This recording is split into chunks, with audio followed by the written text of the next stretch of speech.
Hola amigos, la pregunta de hoy es, ¿cuál es tu mejor historia de venganza? Preguntas de Reddit. Historia 1. Durante años, trabajé para una empresa donde mi jefe, Juan, era conocido por su comportamiento abusivo y manipulador. Insultaba a los empleados, se llevaba el crédito por el trabajo de otros y manipulaba la verdad para proteger su propia posición. A pesar de sus acciones, la alta dirección parecía ignorar sus abusos. Un día, mi colega, Ana, fue acusada injustamente de un error crítico que casi nos cuesta un cliente importante. Todos sabíamos que Juan había sido el responsable, pero él había manipulado la situación para culpar a Ana. Esto fue la gota que colmó el vaso para mí. Decidí que era hora de actuar. Empecé a documentar todas las acciones inapropiadas de Juan, recogiendo correos electrónicos, grabaciones de reuniones y testimonios de otros empleados. Con el tiempo, logré reunir un archivo completo que demostraba su comportamiento tóxico y su responsabilidad en varios problemas de la empresa. Con esta evidencia en mano, me reuní con la alta dirección. Les presenté el caso de manera clara y concisa, mostrando pruebas irrefutables de las acciones de Juan. La dirección quedó atónita y, finalmente, no tuvieron más remedio que tomar medidas. Juan fue despedido y, para sorpresa de todos, la empresa también decidió implementar políticas más estrictas contra el acoso laboral. La venganza no solo fue dulce porque Juan recibió su merecido, sino también porque el ambiente laboral mejoró drásticamente después de su partida. Ana fue exonerada y promovida, y la moral de la empresa se elevó notablemente. Habíamos demostrado que la justicia y la verdad podían prevalecer, incluso en un entorno tan tóxico. Historia 2. Vivía en un vecindario tranquilo hasta que un nuevo vecino, Carlos, se mudó a la casa de al lado. Desde el primer día, comenzó a causar problemas, se quejaba de cualquier ruido, reportaba a la gente por las más mínimas infracciones y hacía comentarios despectivos sobre otros residentes. Sus acciones empezaron a afectar la paz y la armonía del vecindario. Un día, Carlos llamó a la policía porque unos niños estaban jugando al fútbol en la calle, argumentando que hacían demasiado ruido. Los padres de los niños estaban indignados, pero Carlos no mostró ninguna empatía. Decidí que ya era suficiente y empecé a investigar un poco sobre él. Descubrí que Carlos había hecho modificaciones ilegales en su casa sin los permisos correspondientes. Había ampliado su garaje y añadido una cerca que no cumplía con las normativas locales. Tomé fotos y recopilé documentos para demostrar sus violaciones. Con esta información, organizamos una reunión de la Asociación de Vecinos y presentamos las pruebas. La asociación decidió tomar medidas y reportó las violaciones a las autoridades locales. Carlos recibió varias multas y tuvo que deshacer las modificaciones ilegales, lo que le costó una fortuna. La mejor parte fue que, después de todo esto, Carlos cambió su actitud. Se dio cuenta de que no podía seguir comportándose de manera intolerante y comenzó a convivir de manera más pacífica con los demás vecinos. La venganza había restaurado la tranquilidad en nuestro vecindario y demostrado que todos debíamos respetar las normas y convivir en armonía. Historia 3. Durante mi último año de universidad, había un compañero, Alberto, que siempre lograba obtener las mejores calificaciones de manera sospechosa. Se rumoreaba que tenía acceso a los exámenes antes de tiempo y que plagiaba trabajos de otros estudiantes. Mientras tanto, los que realmente trabajábamos duro nos veíamos eclipsados por sus resultados fraudulentos. En una ocasión, Alberto se jactó en una fiesta de cómo había hackeado el sistema de la universidad para obtener las respuestas de un examen final. Esta confesión, hecha en estado de embriaguez, me dio la idea de cómo atraparlo. Decidí grabar su confesión en secreto para tener pruebas concretas. Con la grabación en mano, me acerqué a algunos profesores de confianza y les mostré la evidencia.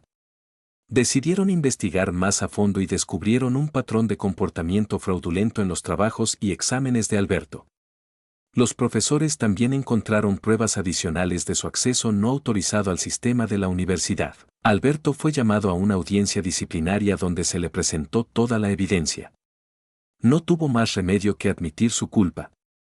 Fue expulsado de la universidad y sus calificaciones fueron anuladas. Además, tuvo que enfrentar cargos legales por sus acciones. La venganza fue especialmente satisfactoria porque no solo expuso a Alberto, sino que también devolvió la justicia y el mérito a los estudiantes que realmente se esforzaban. La universidad reforzó sus medidas de seguridad y políticas de integridad académica, asegurando que algo así no volviera a suceder. El esfuerzo y la honestidad prevalecieron, y Alberto recibió el castigo que merecía por sus engaños. Historia 7. Trabajaba en una firma de abogados, y uno de mis colegas, Joaquín, tenía la mala costumbre de sabotear el trabajo de los demás para avanzar en su carrera. Manipulaba casos, robaba clientes y esparcía rumores falsos para desprestigiar a sus compañeros. Muchos de nosotros sabíamos de sus prácticas deshonestas, pero él siempre cubría bien sus huellas. Un día, Joaquín saboteó un caso en el que había estado trabajando durante meses. Manipuló los documentos y se aseguró de que pareciera que yo había cometido un error grave. Esto casi costó al bufete un cliente importante y puso mi reputación en riesgo. Decidí que era hora de actuar. Empecé a recopilar pruebas de sus manipulaciones. Revisé correos electrónicos, conversaciones grabadas y registros de acceso a los archivos del caso. También hablé con otros colegas que habían sido víctimas de sus acciones y obtuve sus testimonios. Con toda la evidencia, presenté un informe detallado a la junta directiva del bufete. Mostré cómo Joaquín había manipulado varios casos y cómo había intentado sabotear mi trabajo. La junta quedó impactada y decidió llevar a cabo una investigación interna. La investigación reveló la magnitud de las acciones deshonestas de Joaquín. Fue despedido inmediatamente y su licencia para ejercer la abogacía fue suspendida. La justicia se hizo y el ambiente laboral mejoró notablemente. Los clientes y el bufete pudieron confiar nuevamente en la integridad de nuestro trabajo. Historia 8. En la universidad, uno de mis profesores, el doctor Martínez, tenía la reputación de aceptar sobornos a cambio de calificaciones altas. Los estudiantes adinerados podían pagarle para obtener buenas notas, mientras que los demás teníamos que esforzarnos al máximo para apenas pasar sus clases. Todos lo sabíamos, pero nadie tenía el valor de enfrentarlo. Decidí que era hora de hacer algo al respecto. Comencé a recopilar evidencia de sus actividades corruptas. Me las arreglé para grabar conversaciones en las que discutía tarifas y condiciones con algunos estudiantes. También conseguí copias de correos electrónicos en los que mencionaba sus servicios. Con estas pruebas, me acerqué al rector de la universidad. Le presenté la evidencia y expliqué cómo el doctor Martínez estaba perjudicando la integridad académica de la institución. El rector, sorprendido y enojado, decidió actuar de inmediato. La universidad inició una investigación formal. Descubrieron una red de corrupción más grande de lo que esperaban. El doctor Martínez fue despedido y enfrentó cargos legales por sus acciones. La universidad también implementó nuevas políticas para prevenir la corrupción y proteger la integridad de las calificaciones. La venganza fue especialmente satisfactoria porque no solo se hizo justicia para mí y otros estudiantes, sino que también se restauró la confianza en la educación que recibíamos. La universidad se comprometió a mantener un entorno académico justo y equitativo. Historia 9. Trabajaba en una fábrica donde el supervisor, Luis, era conocido por sus favoritismos y trato injusto hacia los empleados. Promovía a sus amigos, castigaba a quienes no le agradaban y usaba su posición para hacer la vida miserable a muchos trabajadores. Aunque todos estábamos hartos de él, nadie sabía cómo enfrentarlo sin perder su trabajo. Un día, Luis decidió que yo era su próximo objetivo. Me asignó las tareas más difíciles y peligrosas, mientras que sus amigos se llevaban el trabajo fácil. Sabía que no podía seguir soportando este trato injusto, así que decidí tomar cartas en el asunto. Empecé a documentar todas sus acciones injustas.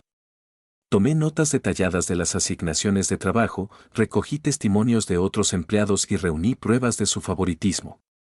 También descubrí que Luis estaba manipulando los registros de tiempo para que sus amigos recibieran más horas extra, mientras que otros trabajadores eran privados de ellas. Con toda esta evidencia, me acerqué al sindicato de trabajadores y les presenté mi caso. El sindicato, indignado por las acciones de Luis, decidió intervenir. Presentaron una queja formal a la dirección de la fábrica y exigieron una investigación completa. La investigación reveló las prácticas injustas y corruptas de Luis. Fue despedido y la fábrica implementó nuevas políticas para garantizar un trato justo y equitativo para todos los empleados. Además, se tomaron medidas para supervisar mejor las asignaciones de trabajo y los registros de tiempo. Historia 10. Conocí a Carmen durante mi último año de universidad, y comenzamos una relación que al principio parecía perfecta. Sin embargo, con el tiempo, empecé a notar comportamientos manipuladores y tóxicos en ella. Carmen tenía un carácter controlador, siempre quería saber dónde estaba, con quién y qué estaba haciendo. A menudo me hacía sentir culpable por cosas insignificantes, manipulaba las situaciones a su favor y tenía explosiones de ira por motivos triviales. Después de soportar su comportamiento durante meses, finalmente decidí terminar la relación. Carmen no tomó bien la ruptura. Me amenazó con arruinar mi vida, pero en ese momento, no pensé que fuera en serio.